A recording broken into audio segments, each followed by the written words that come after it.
Give me a high five. Give me a high five. নমস্কার বন্ধুরা, তোমাদের সবাইকে স্বাগত জানাই ইংল্যান্ডের ম্যানচেস্টার থেকে একটা নতুন ব্লগে। আজকে বারটা হচ্ছে তোমার বৃহস্পতিবার, এখন বাজে বিকেল ওই 4:30 মতো। ছেলেকে স্কুল থেকে নিয়ে বাড়ি ফিরছি, আর বাড়ি ফেরার পথেই ছেলের স্কুলের সামনেই আছে হচ্ছে একটা খুবই সুন্দর মার্কেট।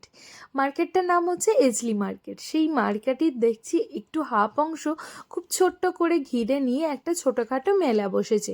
তো মেলা দেখার সাথে সাথেই তো ছেলের আবদার এই যে ঘোড়ায় চড়বে বলে, আর আমিও ওকে চাপিয়ে দিলাম ঘোড়া। মাত্র তো কয়েকটা পাক ঘোরাবে, আর সেই কয়েকটা পাক ঘোরানোর জন্য যে রেটটা নিল সেটা তো এখানকার অবাক করা রেট। মানে যদিও সেটা আমাদের মনের মতো রেট কখনোই হয় না, কিন্তু কি আর করে যাবে, মানে যে দেশে যত ইনকাম সে দেশে ততই খরচা। এই কয়েকটা পাক ঘোরাবে, ওই ঘোরালো হচ্ছে 5-6টা পাক একটা ঘোরালো, তার জন্য নিল হচ্ছে তোমার 3 পাউন্ড। যাই হোক, বাচ্চাদের এইসব জিনিসগুলোও এনজয় করা একটু আধটু দরকার, কারণ ছোটোবেলায় তো আমরাও মেলা টেলা গেছি, এরকম জিনিসগুলোই প্রচণ্ড পরিমাণে চড়েছি। তাই ওর ছোটোবেলাটা কেন আমরা নষ্ট করব? ও যেই আবদার করলো সেই সাথে সাথে আমিও ওকে ঘোড়ায় চাপিয়ে দিলাম, আর তার সাথে সাথে মেলাটারও একটু ছোটোখাটো ভিডিও করে নিলাম, তোমাদের সাথে শেয়ার করছি। তো এই মেলাটা জানো তো হঠাৎ করেই বসে। যেমন এই তোমার এখন চলছে নভেম্বর মাস, নভেম্বর মাসের লাস্টের দিক করে আবার ডিসেম্বর মাসে কোনো একটা দিন দেখি হঠাৎ করে এই মেলাটা বসে যায়, আবার রাত্রেবেলায় মেলাটা উঠে যায়। মেলাটা বসে হচ্ছে তোমার বিকালবেলায়, বিকাল থেকে রাত্রি পর্যন্ত থাকে, তারপরে মেলাটা উঠে যায়। আগের বারে আমরা তো জানতাম না এরকম হঠাৎ করে মেলাটা বসে আবার উঠে চলে যায়। তাই আগেরবারে আমরা ঠিক করেছিলাম মেলাটা এসে আমরা পরে একদিন দেখব, বাড়ির পাশেই এরকম ছোটোখাটো মেলা, পরে এসে আমরা মেলাটা দেখে যাব। কিন্তু মেলাটা দুম করে সকালবেলায় এসে যখন ছেলেকে স্কুলে দিতে যাই তখন দেখি মেলার কোনো কিছু অংশই নেই, যেমন মার্কেট সেরকম মার্কেটে আবার পরিণত হয়ে গেছে। যাই হোক, তারপরে মার্কেটেই একটা খুব সুন্দরভাবে শান্তা সেজে একজন ঘুরে বেড়াচ্ছিল, আর তিয়াস তো শান্তে দেখি বলল, মা চলো আমার একটু ছবি তুলে দেবে ওর সাথে।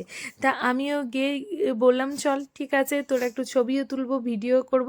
আর তার সাথে দেখো ছেলের স্কুলের ওর বন্ধুর সাথেও দেখা হয়ে গেছে। ওর বন্ধুর মা এখানে খুব সুন্দর ক্রিসমাসের যে সমস্ত গাছগুলো হয় সেই সমস্ত গাছগুলোর একটা দোকান দিয়েছে।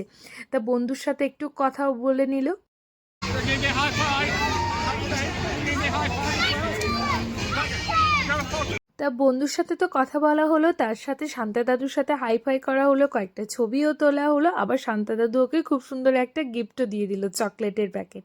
তাই মেলাটা খুবই ছোটোর মধ্যে একটা দেখলাম বাচ্চাদের তোমার চড়ার যে আইটেম দেখতে পেলে, ঘোড়া চড়ার, সেটা বসেছে, সাথে একটাই খাবারের দোকান, আর কয়েকটা ক্রিসমাসের এরকম গাছগুলো বিক্রি হচ্ছে তার কয়েকটা দোকান, এইরকম কয়েকটা সাজিয়ে গুছিয়ে খুব ছোটোখাটোর মধ্যে মেলাগুলো বসেছে, কিন্তু খুব ভালো হয়েছে।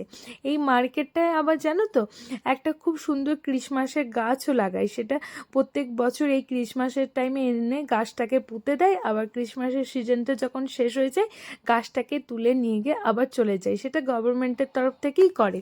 তাই সেটা এবছরও করেছি, গাছটাকে তো লাগিয়েছি, কিন্তু গাছটার এবছর এখনও লাইটের ডেকোরেশনটা করেছে, কিন্তু লাইটগুলো এখনও জ্বালায়নি। এই যে দোকানটা দেখছো, এটা হচ্ছে তিয়াসের বন্ধুর মায়ের দোকান। খুব সুন্দর সুন্দর ক্রিসমাসের গাছগুলো এখানে পাওয়া যাচ্ছে। আর তার সামনে এখানে একজন বক্স বাজিয়ে তোমার নাচানাচি করছিল কুকুরটাকে নিয়ে, তারও একটু ছোটোখাটো ভিডিও করে দিলাম। এই ভিডিওটা করার জন্য বললো হচ্ছে আমার ছেলে, কারণ বললো, মা দেখো কুকুরটা কি সুন্দর নাচ করছে, খুব সুন্দর ভিডিও করে বসা মেলা। তো আমরা দেখে চলে এলাম, মেলা টেলা দেখে তারপরে বাড়ি চলে এলাম মা আর ছেলে মিলে। আর বাবা তো আছে এখন অফিসে, বাবা এখন অফিস থেকে ফেরেনি। আমি বাড়ি ফিরে তারপর স্নানটা সেরে নিলাম, স্নান সেরে তারপর এখন বানাচ্ছি হচ্ছে রাত্রে খাবার। রাত্রে খাবারে আজকে একটু মাছ খেতে ইচ্ছা করলো, কারণ 1 মাস এই দেশে আসা হয়ে গেল। অফিসে আমি কাজের সূত্রে অনেক মাছ টাছ খেয়ে থাকি, কিন্তু ঘরে এখনও মাছ রান্না করা হয়ে ওঠেনি। 1 মাস এই দেশে আসার পর আজকে প্রথম রান্না করছি হচ্ছে মাছ। তা পাবদা মাছ এনেছিলাম, বেশ কয়েকটি এরকম ছোটোখাটো মাছ এনে ফ্রিজে রাখা আছে, তা সেটাই রান্না করলাম। সেটা হচ্ছে তোমার পাবদা মাছের একটু সর্ষে পোস্ত কাসুন্দি দিয়ে একটা পাতলা ঝোল বানিয়ে নিলাম, আর সাথে একটু তোমার বাঁধাকপির তরকারি ছিল, আর হচ্ছে ভাত। এটাই হচ্ছে আজকে আমাদের রাত্রের মেনু।